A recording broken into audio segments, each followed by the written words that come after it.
ऋषिकेश को सिंधी में लिखेंगे तो ऐसे लिखा जाता है, ऋषि, यहाँ पे 3 डॉट्स आएंगे, केश।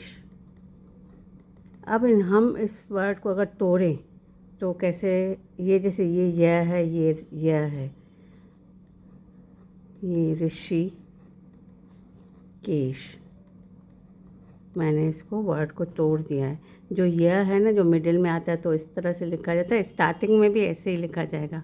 अगर वर्ड एंड होता है यह से तो यह ऐसे होता है। स्टार्टिंग में यह कैसे लिखेंगे, जैसे मैं एक वर्ड लेती हूँ याद, तो यह ऐसे आएगा, ठीक है ना।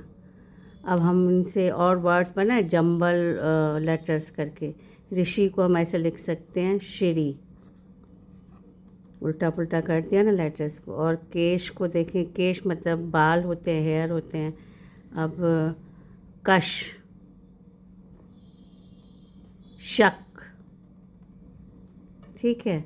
और कौन से होंगे, ये श, बीच में यह शीश, 3 डॉट,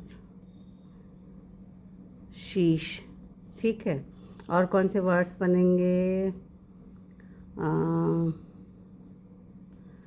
शक, कश्री, ऋषि हो गया, और बस इतने ही बनेंगे, है ना फन। आप ट्राई करो, और कौन से वर्ड बने मुझे कमेंट्स बॉक्स में बताओ, इससे और कौन से वर्ड्स बन सकते हैं।